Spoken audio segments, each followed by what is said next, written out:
கண்ணியத்திற்குரிய அல்லாஹுவின் நல்லடியார்களே, அல்லாஹுடைய தூய்மையான இந்த மார்க்கத்துடைய சட்டத்திட்டங்களை அறிந்து அதன் அடிப்படையில் நம்முடைய உலக வாழ்க்கையை அமைத்துக் கொண்டு இம்மையிலும் அருமையிலும் வெற்றி பெறக்கூடிய இறை நேசர்களாக அல்லாஹு தாலா நாம் அனைவருக்கும் அருள் புரிவாங்க.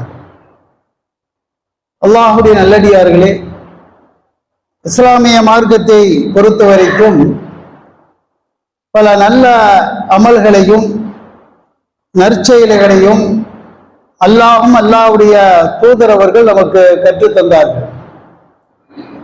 அந்த நல்லறங்களிலேயே சிலதை பொறுத்த வரைக்கும் மிக கட்டாய கடமையாகவும் உயர்ந்த ஸ்தானத்திலும் அல்லாஹு தாலா சில நல்லறங்களை வைத்திருக்கின்றான். அந்த பட்டியலிலே நாம் முதலிடத்திலே பார்க்கும் பொழுது ஒரு அடியானுக்கும் அல்லாஹ்வுக்கும் இருக்கக்கூடிய மிக முக்கியமான எஜமான் அடிமை என்று சொல்லக்கூடிய உறவை உண்மைப்படுத்தக்கூடிய ஒரு நல்லறம் ஒன்று இருக்குகின்றது என்றால் அது பாவ மன்னிப்பு என்று சொல்லக்கூடிய இந்த நல்லறம் தான். அமல்களை பொறுத்த வரைக்கும் அல்லாஹு தாலா ஒவ்வொரு நபிமார்களுக்கும் ஒவ்வொரு விதமாக கொடுக்குகின்றான். நமக்கு இருப்பதை போல இந்த 5 நேர தொழுகை இதற்கு முன்னால் வாழ்ந்த நபிமார்களுக்கு கிடையாது. நமக்கு வெள்ளிக்கிழமை புனித ஒரு நாளாக அல்லாஹ் அனுமதித்ததை போல இதற்கு முன்னால் இருந்த மூசா நபி, ஈசா நபி அவர்களுக்கெல்லாம் இந்த வெள்ளிக்கிழமை புனித நாளாக அல்லாஹ் நமக்கு தரவில்லை.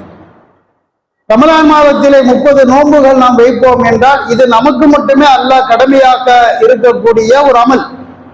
ஏனைய நபிமார்களுக்கு இது போன்று கிடையாது. ஆக அல்லாஹ் வேதங்களை மாற்றுகின்றான், நபிமார்களை மாற்றுகின்றான், அமல்களை மாற்றுகின்றான், வணக்க வழிபாடுகளை கூட வித்தியாசப்படுத்துகின்றான். உலகம் படைக்கப்பட்ட காலகட்டத்திலிருந்து எந்த ஒரு மாற்றமும் செய்யாமல் அனைவரும் கேட்க வேண்டிய ஒரு வணக்க வழிபாடு பாவ மன்னிப்பு. இதுதான் எஜமானுக்கும் அடிமைக்கும் இருக்கக்கூடிய மிகப்பெரிய உரிமையாக அல்லாஹு தாலா சுட்டி காட்டுகின்றதை பார்க்கின்றோம். இதுல கூட அல்லாஹ் சொல்லும் பொழுது உலகத்திலே இருக்கக்கூடிய அனைவருமே பாவம் செய்யக்கூடியவர்கள் அல்லாஹ்வை தவிர என்றுதான் அல்லாஹ் சொல்லி காட்டுகின்றான். அல்லாஹ் ஒருவன் மட்டும்தான் இதற்கு விதிவிலக்கு. மனிதர்கள், நபிமார்கள், மலக்குமார்கள், ஜின்னி எல்லாருமே தவறு செய்யக்கூடியவர்கள். அல்லாஹ்விடத்தில் பாவ மன்னிப்பு கேட்க வேண்டும். அதற்கு முதல் ஆதாரமாக அல்லாஹ் எடுத்துக்கொண்ட ஒரு மனிதன் யார் என்று பார்த்தால் ஆதம் நபி தான். ஆதம் நபி முதல் அல்லாஹ்ட்ட என்ன கேட்டாரு? முதல் ஆதம் நபி செஞ்சது தப்புதான் செஞ்சார், நல்ல காரியம் செய்யவே இல்லை. அல்லாஹ் இந்த மரத்தை நெருங்கக்கூடாதுன்னு சொன்னான்.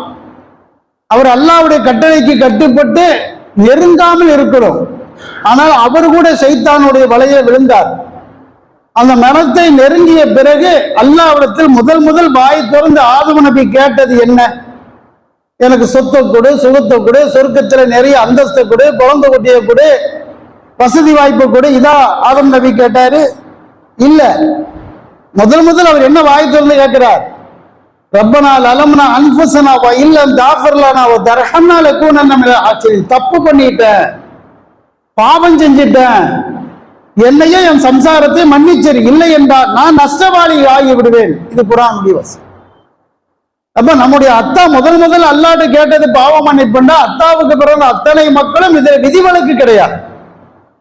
எல்லாரும் கேட்டது ஆகணும். எல்லாரும் தப்பு செய்ய எவனோ யோகியம் இல்லை. அதுதான் அல்லாஹ்வுடைய சட்டம். எந்த நபி அல்லாஹ்ட்ட பாவ மன்னிப்பு கேட்காத நபி சொல்லுங்க பார்க்கலாம்? மூசா நபி அல்லாஹ்ட்ட கேட்கலையா? யூனுஸ் அலைஹிஸ்ஸலாம் அல்லாஹ்ட்ட கேட்கலையா? இப்ராஹிம் நபி அல்லாஹ்ட்ட கேட்கலையா? ரசூல் அல்லாஹ்ட்ட கேட்கலையா? அல்லாஹ்வை பார்க்கணும்டாரு மூசா நபி, அல்லாஹ் வேண்டாங்கிறான். மீறி திரும்ப கேட்ட பிறகு அந்த தூர் சீனா மலைக்கு அல்லாஹ் தன்னுடைய ஆற்றலை காட்டுகின்றான். மலை அந்த இடத்தை விட்டு தவிடுபடியாது. உடனடியாக மூசா நபி செஞ்ச அமல் என்ன? மயக்கம் போட்டு கீழே விழுந்து ஞாபகம் வந்த உடனே சஜிதால விழுகிறார். விழுந்து உட்கார்ந்து கதர்னாரா இல்லையா? என்ன கேட்டார்? சுபஹானக துபுத்து இலைக்க அன மினல் முஃமினீன். இறைவா, நான் தப்பு செஞ்சுட்டேன், மன்னிச்சிரு. நீ மன்னிக்கிறேன்னா நான் நஷ்டவாளி ஆகிவிடு, என்ன தண்டிச்சிடாத, என்ன மூமினாக்கு. யூனுஸ் அலைஹிஸ்ஸலாம் அல்லாஹ்ட்ட கோவிச்சது போய் மீன் வைத்து அல்லாஹ் சிறை வைக்கிறான். பல ஆண்டுகள் கிடக்கிறார். மீன் வைத்திருந்து அவர் வெளியே வர்றதுக்கு என்ன சொன்னாங்கட்டி அல்லாஹ் வெளியே விட்டான். லா இலாஹ இல்லா அன்த சுப்ஹானக இன்னீ குன்து மினல் ஸாலிமீன். வணக்கத்துக்குரியவன் அல்லாஹ்வை தவிர யாரும் இல்லை, நான் தப்பு செஞ்சுட்டேன், மன்னிச்சிரு.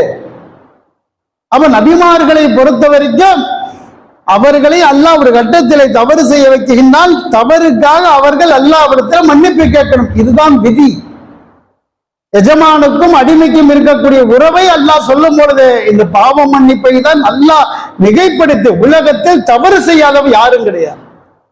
அல்லாஹ்வுடைய தூதர் கூட சொல்லி காமிக்கிறான், தவறே செய்யாத ஒருத்தர் இருந்தான்டா அவனை அல்லாஹ் அழித்து விட்டு தவறு செய்யக்கூடிய மக்களை அல்லாஹ் படைப்பான்.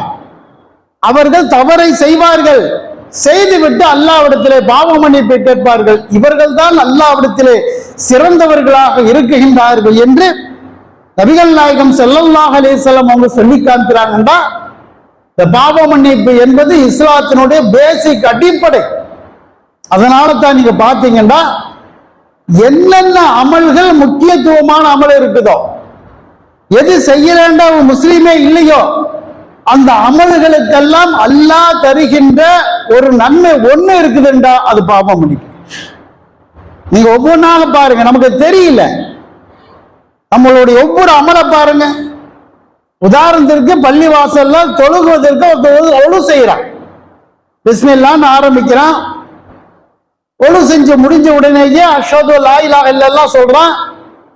நபிகள் நாயகம் ஸல்லல்லாஹு அலைஹி வஸல்லம் அவர்கள் சொன்னார்கள், தொழுகைக்காக ஒருத்தர் ஒழு செய்யறான்டா, முகத்தை கழுவுனா முகம் செஞ்ச பாவம் மன்னிக்கப்படுது, கை கழுவுனா கை செய்த பாவம் மன்னிக்கப்படுது சொன்னாங்களா இல்லையா? ஒழுவுக்கு என்ன நன்மை? ஒழுவுக்கு அல்லாஹ்வுடைய தூதர் சொல்லக்கூடியது, நீ ஒழு செய்யறதுனால உன் பாவம் மன்னிக்கப்படுது. அல்ல பள்ளி வாசல் தொழுகைக்கு ஒருத்தர் நடந்து வர்றான், அவன் தஸ்பீஹ் சொல்லல, அல்லாஹ் அக்பர் சொல்லல, சுப்ஹான் அல்லாஹ் சொல்லல, எதுவும் சொல்லல, அவன் பாட்டுக்கு வீட்டுல உதவி செஞ்சுட்டு நடந்து வர்றான். அல்லாஹ்வுடைய தூதர் என்ன சொல்றாங்க, நீ நடந்து வரக்கூடிய ஒவ்வொரு எட்டுக்கும் ஒரு பாவம் மன்னிக்கப்படுது, ஒரு நன்மை உனக்கு எழுதப்படுது. பள்ளிவாசலுக்கு தொழுகைக்கு வர்றதுக்கும் இந்த பாவ மன்னிப்புக்கு ஏதாவது சம்பந்தம் இருக்கா? ஒண்ணுமே கிடையாது. நடந்து வருவதற்கு உன்னுடைய பாவங்கள் மன்னிக்கப்படுது என்று நபிகள் நாயகம் ஸல்லல்லாஹு அலைஹி வஸல்லம் தொழுகையை சுற்றி இருக்கக்கூடிய அனைத்து செயல்பாடுகளுக்கும் பாவ மன்னிப்பு, வேற எதுவுமே கிடையாது. நம்ம அல்லாஹ் அக்பர் தக்பீர் கட்டுறோம், தொழுகைக்கு தக்பீர் கட்டணும். அல்ஹம்து சூரா ஓதுறதுக்கு முன்னாடி அல்லாஹ்ட்ட முதல்ல என்ன வைக்கிறீங்க? சூரா ஃபாத்திஹா ஓதுறதுக்கு முன்னாடி என்ன முதல்ல வைக்கிறது? என்ன? அல்லாஹும்ம பாயித் பைனி வ பைன ஹதாயா கமா பாத்த பைனல் மஷ்ரிகி வல் மக்ரிப். கிழக்கிற்கும் மேற்கிற்கும் இருக்கக்கூடிய அந்த இடைவெளியில செஞ்சதெல்லாம் முதல்ல மன்னிச்சிரு, என்ன பர்ஃபெக்டா ஆக்கு. அதுக்கப்புறம் தான் சூரா ஃபாத்திஹா, அதுக்கப்புறம் தான் இன்னொரு சூரா. சரி, பாவ மன்னிப்பு கேட்டாச்சுல, அதோட முடிச்சுட்டு வேற ஏதாவது அல்லாஹ் துவாவா வந்து தொழுகையில் சொல்லாம இல்ல, ருக்குவுக்கு போறீங்க, சுப்ஹான ரப்பியல் அலீம், அதுக்கப்புறம் என்ன? சுப்ஹானக அல்லாஹும்ம ரப்பனா வ பிஹம்திக அல்லாஹும்ம, இறைவா நீ தூய்மையானவன், என்ன மன்னிச்சு. ருக்குவுலயும் பாவ மன்னிப்பு. ஆனா தொழுகையில சூரத்துல் ஃபாத்திஹா ஓதி வலல்லாலின்னு சொன்ன உடனே ஆமீன் சொல்றோம். அதுக்கு என்ன நன்மை ரசூலுல்லாஹ் சொன்னாங்க? யார் ஆமீன் என்று சப்தமாக சொல்லுகின்றார்களோ அவர்களுடைய பாவங்கள் டோட்டல் முடிஞ்சு போச்சு, அல்லாஹ் மன்னிச்சிடுறேன். சமி அல்லாஹ் லிமன் ஹமீதா எந்திரிச்ச உடனே சஜ்தாவுக்கு போறீங்க, அங்க என்ன துவா? நமக்கு தெரியுது சுப்ஹான ரப்பியல் ஆலா 3 தடவை, அதோட முடிஞ்சு போச்சுண்டு. ரசூலுல்லாஹ் ஒரு 7-8 துவா ஓதுறாங்க, 7-8 துவாவும் பாவம் இருக்கா இல்லையா? சுப்ஹானக அல்லாஹும்ம ரப்பனா வ பிஹம்திக அல்லாஹும்ம மஃஃபிர், இறைவா நீ தூய்மையானவன், பாவத்தை மன்னிச்சிரு. இறைவா நான் செஞ்ச முதல் பாவம், சின்ன பாவம், பெரிய பாவம், ஒரு பாவத்தை எத்தனை டிசைன், 8 டிசைன் அல்ல கேட்க சொல்றானா இல்லையா? சஜிதால ஓதக்கூடிய துவா எல்லாம் எடுத்து பாருங்க, எல்லா பாவம் மன்னிப்பாது. சஜிதாவிலிருந்து எந்திரிச்சு அடுத்த சஜிதாவுக்கு இடையில மீறி போன ஒரு செகண்ட் சும்மா உட்கார்ந்து 2வது போற, அதுல கூட அல்லாஹ் எண்ணத்தை வைக்கிறான், ரப்பு ஃபிர்லி ரப்பு ஃபிர், மன்னிச்சரே மன்னிச்சு. அத்தையாத்துல உட்கார்றீங்க, அத்தையாத்துல என்ன கேட்கறீங்க? அல்லாஹும்ம இன்னி லலம் தனப்சில் உன்மன் கசீரன் வால யாஃபர்தும், அதிலும் பாவம் மன்னி. ஆனா தொழுகை முடிஞ்சிட்டு ஏதாவது ஒரு துவாவை ரசூலுல்லாஹ் கட்டு தர்றாங்களா, அது ஓதுறதுக்கு முன்னாடியே என்ன? அல்லாஹும் அஸ்தக்ஃபிருல்லாஹ் அஸ்தக்ஃபிருல்லாஹ் அஸ்தக்ஃபிருல்லாஹ். அதுக்கப்புறம் துவால பாருங்க, அதுல கூட பாவம் பண்ணி. ஏன் தொழுகையில ஏதாவது ஒரு இடத்துல, ஒரு 2 இடத்துல பாவம் மன்னிப்பு போதும், வேற ஏதாவது அல்லாஹ் சொல்லலாமா இல்லையா? ருக்குவிலையும் கேளு, சஜிதாவிலையும் கேளு, அத்தையாத்திலையும் கேளு, ஒரு சின்ன இருப்பா அதுலயும் கேளு, கை கட்டினா கேளு, வளர்லாலிங்க ஆமீன்லாம் கேளு. திரும்ப திரும்ப அல்லாஹ் சொல்லுகின்றான் என்றால் அப்ப நம்ம யோசனை, ஏன் இந்த இவ்வளவு இடத்துல ஏன் சொல்றான்? தொழுகை டோட்டலா எடுத்தா அது பாவம். தொழுகையில வெறும் ஃபர்லு தொழுகை மட்டும்தான் இருக்குதா? எத்தனை மாடல் தொழுகை, அந்த மாடல் தொழுகை எல்லாம் வரிசையா பாருங்க, எல்லாத்திலும் திரும்ப திரும்ப இது ஒண்ணுதான். ஜனாசா தொழுகை, யாரோ ஒருத்தர் மவுத்துக்காக போய் நின்று அவருக்காக ஜனாசா தொழுகை தொழுகிறோம். அதை ஓதக்கூடிய துவா என்ன? இவர் செஞ்ச பாவத்தை மன்னிச்சிரு, கபருடைய வேதனை விட்டு காப்பாத்து, அவருக்காக பாவம் மன்னிப்பு கேட்கறது பார்ப்போம். ஃபர்லு தொழுகைக்கு அடுத்து சிறந்த தொழுகை தஹஜ்ஜத் தொழுகை. அந்த தொழுகை அல்லாஹ் சொல்லும் பொழுது குர்ஆன் வசனம் எப்படி அல்லாஹ் இறக்கிறான்? அந்த நேரத்திலே சிலர் எழுவார்கள், தங்கள் இறைவனிடத்திலே இஸ்திக்ஃபார் பாவ மன்னிப்பு கேட்பார்கள். பாவ மன்னிப்பு கேளுங்கிறான். ஏன் தஹஜ்ஜத் தொழுகையில சொர்க்கத்தில் ஒரு 1/2 ஏக்கரா இந்த ஊர்ல இந்த அழகான பிள்ளைகள் அது கேட்கலாமா இல்லையா? சொர்க்கத்தில் நிறைய அந்தஸ்து கேட்கலாமா இல்லையா? கேளு, மறுக்கிற. ஆனா அல்லாஹ் என்னத்தை கேட்க சொல்றான்? அவன் சொல்றது அந்த நேரத்தில் பாவ மன்னிப்பு கேளு. தஹஜ்ஜத் தொழுகை எந்திரிச்சுடன் அதைத்தான் அல்லாஹ் சொல்லி காட்டுகின்றான். 8 ரக்காத் லுஹா தொழுகை சிறப்பிற்குரிய தொழுகை தான். காலையில 10 மணிக்கு தொழுகிற தொழுகை. அந்த தொழுகையை ஒருத்த முடிச்சுட்டாண்டா, நபிகள் நாயகம் அவர்கள் சொன்னார்கள், அவனுடைய அந்த மூட்டு எல்லாமே செய்த மூட்டு நரம்பெல்லாம் செய்த பாவத்தை எல்லாம் மன்னிக்கிறான். கிரகண தொழுகை, சந்திர கிரகணம் சூரிய கிரகணம், 2க்கும் நபிகள் நாயகம் அவர்கள் சொன்னது தர்மம் செய்ய பாவம் மன்னிப்புக்கு.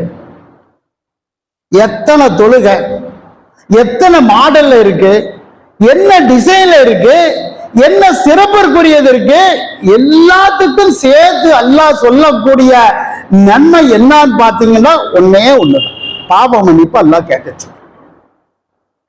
என்ன காரணம்? சரி தொழுகையை விடுங்க, நோம்புன்னு ஒண்ணு வருது. நம்ம சிறப்பிற்குரிய நோம்பு 3, ஒண்ணு முஹர்ரம் நோம்பு, அரஃபா நோம்பு, ரமலானுடைய நோம்பு. இந்த 3 நோம்பு ஹதீஸ்ல எடுத்து பாருங்க, 3யும் அல்லாஹ் தரக்கூடிய நன்மை என்ன? என்ன ரசூலுல்லாஹ் சொன்னாங்க? 30 நோம்பு ரமலான்ல வைக்கிறீங்க, முன் செய்த 1 வருஷத்துடைய பாவம் மன்னிக்கப்படும். இருக்கா? முஹர்ரம் மாதத்தினுடைய அந்த நோம்பு வைக்கிறீங்க, 1 வருடத்துடைய சிறு சிறு பாவங்கள் மன்னிக்கப்படுது. இருக்கா? அரஃபாவில் செய்யக்கூடிய அந்த நோம்புக்கு 2 வருடத்துடைய பாவம் மன்னிக்கப்படும். ஏன் ஒரு நோம்புக்கு பாவம் மன்னிக்கப்படணும், ஒரு நோம்புக்கு வேற அந்தஸ்து, வேற ஒரு இது அல்லாஹ் தரலாமா இல்லையா? 3 நோம்புக்கு நீங்க பாத்தீங்கன்னா பாவங்களை தான் அல்லாஹ் மன்னிப்பதாக அல்லாஹ்வுடைய தூதரவர்கள் சொல்லி காமிக்கின்ற சுத்தி சுத்தி எல்லாத்திலையும் தான் வருது. ஹஜ் உம்ராக்கு ஒருத்தன் போறான், அல்லாஹ் கூப்பிடும் போது எப்படி கூப்பிடுறான்? எல்லாம் ஹஜ்ஜுக்கு வாங்க, உம்ராவுக்கு வாங்க, அப்படி கூப்பிடல.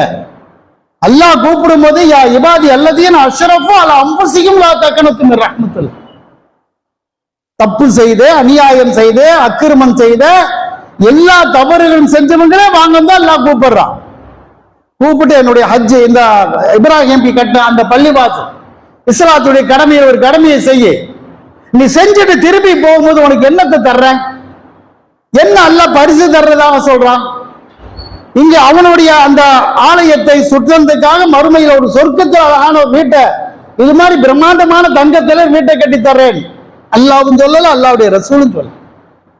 ஹஜ்ஜ செஞ்சுட்டு நீ போனாண்டா அன்னைக்கு தான் நீ பிறந்த. 80 வயசுல நீ போறியா, 80 வயசு வரைக்கும் நீ செஞ்ச எல்லா தவறுகளையும் மன்னிச்சுட்ட, அன்னைக்கு தான் நீ பிறந்த. ஒரு தப்பும் செய்யாத பரிசுத்த ஒரு ஆத்மாவாக உன்னை அனுப்புறேன்னு தான் ரசூலுல்லாஹ் சொல்றாங்க. உம்ராவுக்கு அதான நல்ல. ஆனா மௌத்துன்னு வருது. மௌத்தை பொறுத்த வரைக்கும் பல மாடல்ல இருக்கக்கூடிய மௌத்து. அந்த மௌத்தை கூட அல்லாஹ் 2ஆ பிரிக்கிறானா இல்லையா? மௌத்து எப்படி வரும்? இயற்கையாகவே ஏற்படக்கூடிய மரணம், வயசான காலகட்டத்தில் ஏற்படக்கூடிய மரணம், விபத்துகள் ஆக்சிடென்ட்ல ஏற்படக்கூடிய மரணம், அது மாதிரி இந்த சுனாமி, நிலச்சரிவு இதுல வரக்கூடிய மரணம், நோயில வரக்கூடிய மரணம். இந்த மௌத்தினுடைய நிலைமை எல்லாம் என்ன? மௌத்தா போயிட்டானா குளிப்பாட்டி கபன் தொடியை போட்டு ஜனாசா தொழுது கபரில் கொண்டு அடக்க முடியாது. மலக்குமார்கள் கேள்வி கேட்பாங்க, நல்லவனா இருந்தா கியாம நாள் வரைக்கும் தூங்க வேண்டியது, கெட்டவனா இருந்தால் கபருடைய வேதனை.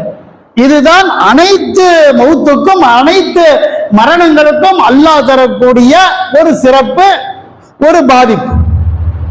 ஒரு மௌத்து அல்லாஹ் குர்ஆன்ல சொல்றானே, அவன் மௌத்தே ஆகலேங்கிற அல்லாஹ்வே டிக்ளேர் பண்ண, வலா தகூலு லிமன் யுக்தலு ஃபீ சபீலில்லாஹி அம்வாத்தும் வல் அஹ்யாவும் வலாக்கின் லா தஷ்உரூன்.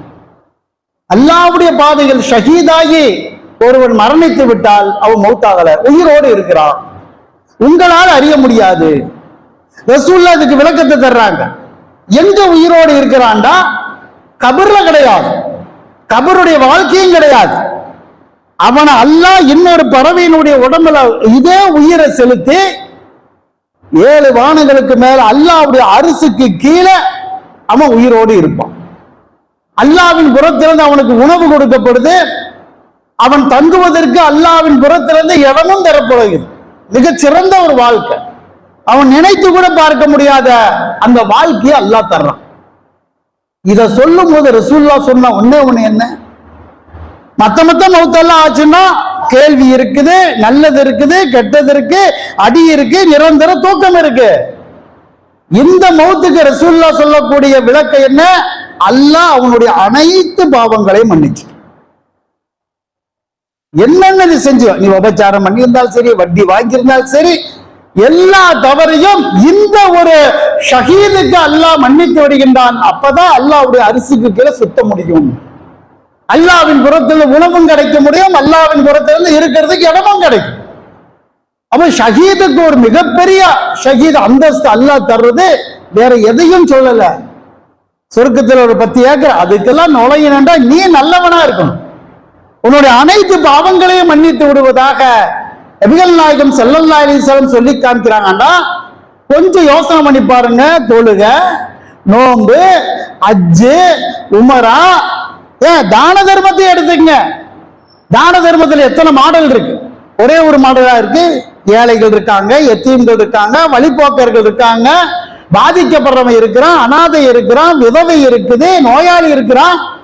ஒரு 8-10 மாடல் அல்லாஹ் குர்ஆன்ல சொல்லி காமிக்கிறான். நீ தர்மம் பண்ணு, ஜக்காத்தை கொடு, தர்மத்தில் என்னென்ன மாடல் இருக்கோ எல்லாத்தையும் கொடு, ஆனா நன்மை ஒண்ணுதான்.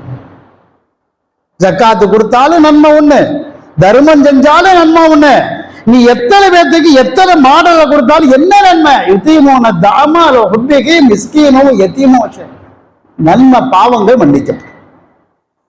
எத்தனை மாடல கொடுத்தாலும் கூட உன் பாவம் உனக்கு டேலி.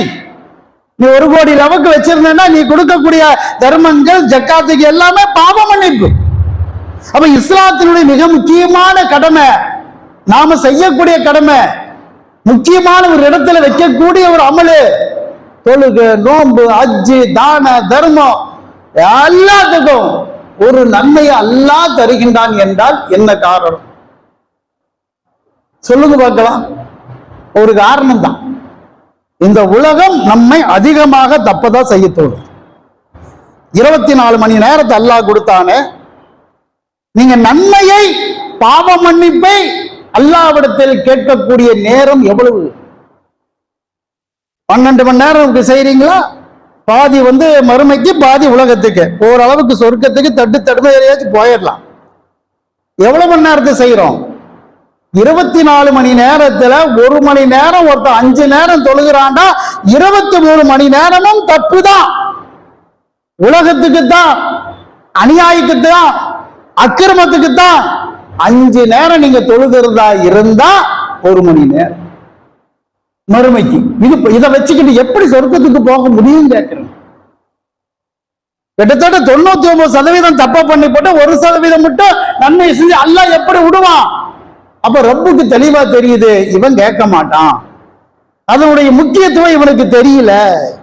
இவன் பாவம் மன்னிக்கப்படணும்டா இதையெல்லாம் செய். நீ என்னென்ன செய்யறியோ எல்லாத்துக்கும் சேர்ந்து நான் தரக்கூடிய ஒரு நீ உன் பாவத்தை டேலி பண்ணலாம்டா, நீ முடிஞ்ச. ஆனா லைலத்துல் கத்ர் இரவுல ஒரு துவா இருக்கு. அந்த துவாவுடைய வேல்யூவேஷன் என்ன? குர்ஆன் இறக்கப்பட்ட ஒரு இரவு. அதுல நின்று நீங்க வணங்கினீங்கன்னா கிட்டத்தட்ட 1000 மாசம். இன்ன அன்ஸல்னாஹு ஃபீ லைலத்துல் கத்ர், குர்ஆனுடைய வசனமே 1000 மாசத்துக்கு நிகரான ஒரு இரவு. அந்த இரவுல ரசூல் ஸல்லல்லாஹு அலைஹி வஸல்லம் அவங்க இபாதத் பண்ணுங்க, எல்லாமே செய்யுங்கன்றாங்க. என்ன கேட்க சொன்னாங்க?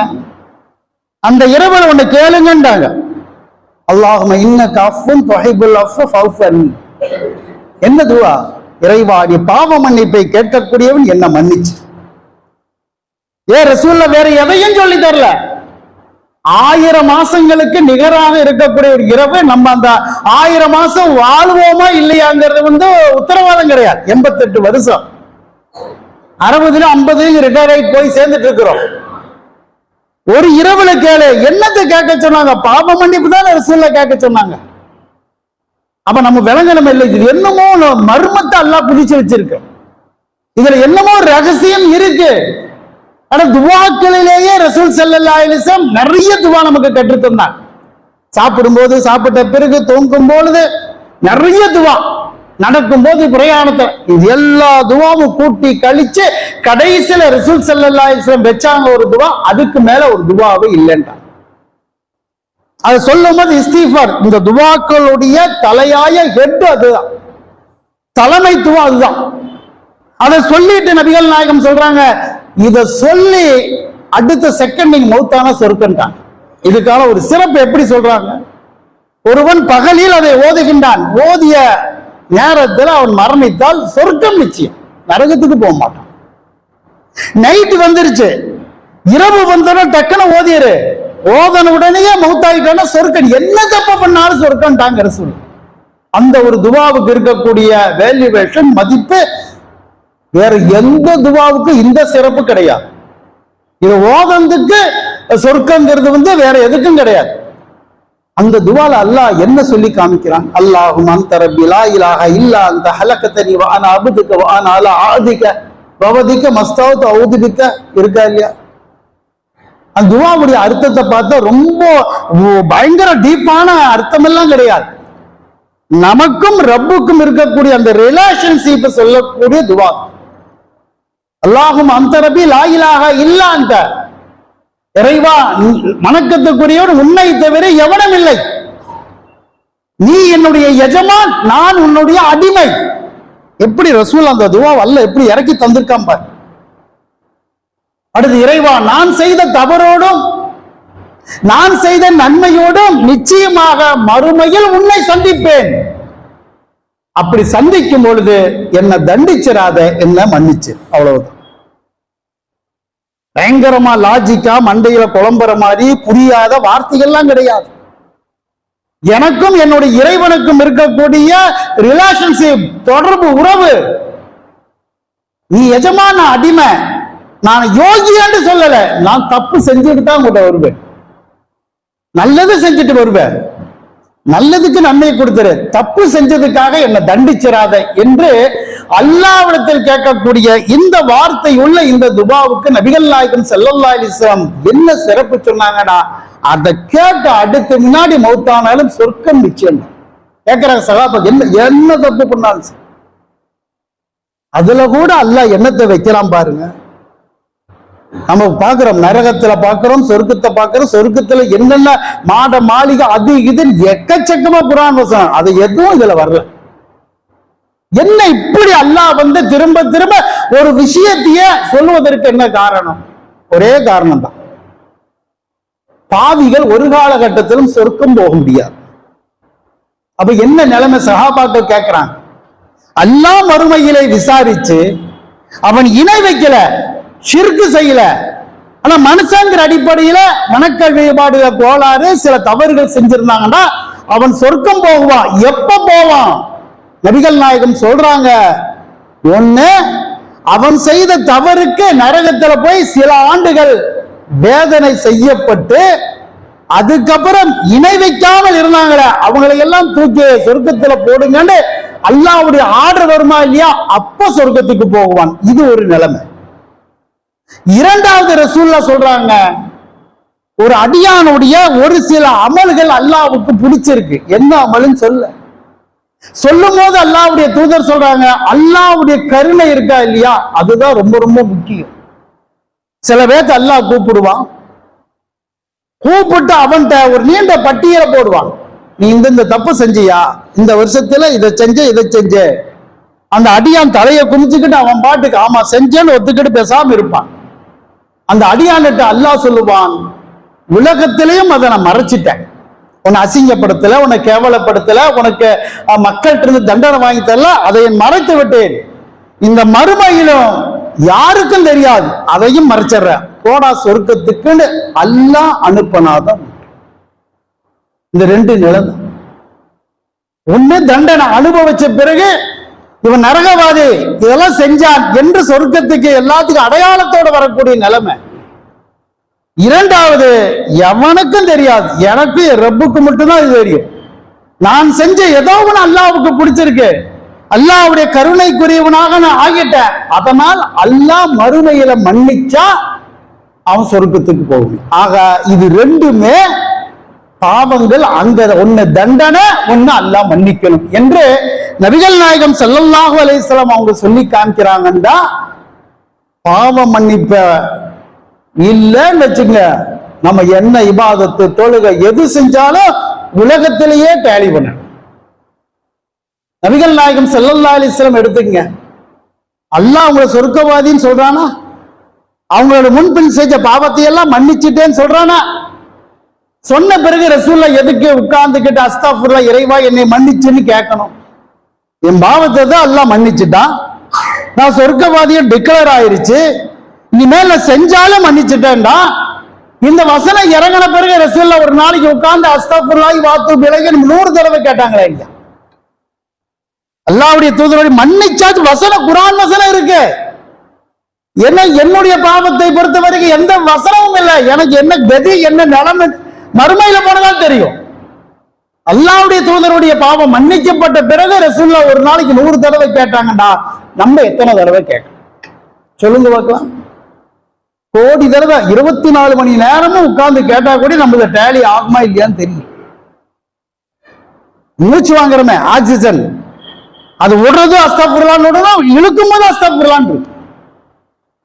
அப்ப நபிகள் நாயகம் ஸல்லல்லாஹு அலைஹி வஸல்லம் கேட்டாங்க. அதிலும் குறிப்பாக ரசூலுல்லாஹ்வுக்கு மௌத்துங்கிற அந்த இதாஜா நஸ்ருல்லாஹ் வசனம் இறங்கின பிறகு ரசூலுல்லாஹ் உட்கார்ந்து எவ்வளவு தூரம் கேட்டாங்க? கடைசி மௌத்தார வரைக்கும் கேட்டாங்க.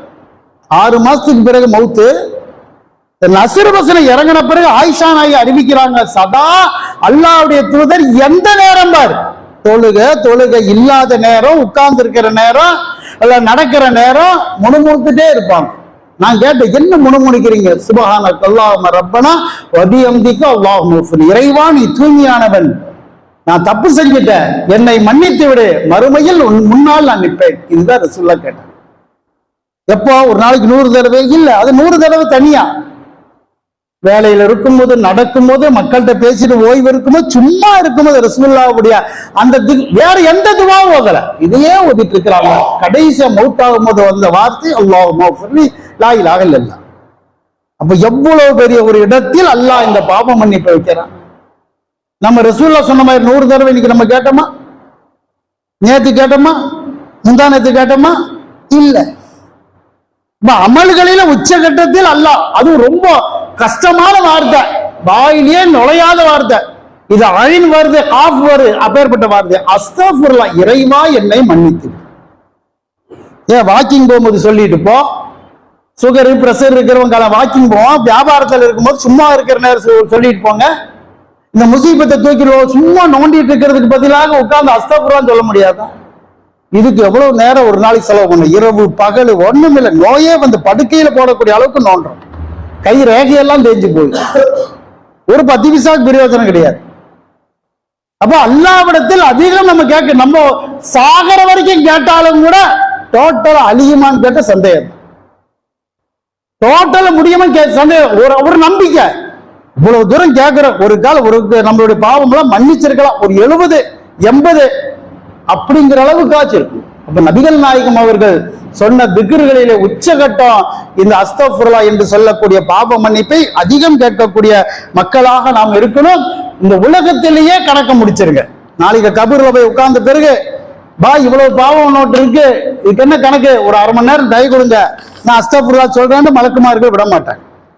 மறுமையில் அல்லாண்டுக்குமே நிக்க வச்ச பிறகு இத்தனை பாவத்துக்கு என்னால பதில் சொல்றேன், இறைவர் ஒரு நாள் டைம் ஒரு வாரத்தில் உட்காந்து எல்லாம் சொல்லிட்டு எல்லாத்தையும் கழிச்சுட்டு வர்றாங்க, அப்பவும் முடியாது. இந்த உலகத்தில் உயிரோடு இருக்கக்கூடிய காலகட்டத்தில் செஞ்சா மட்டும்தான் நம்ம டேலி பண்ண முடியும்.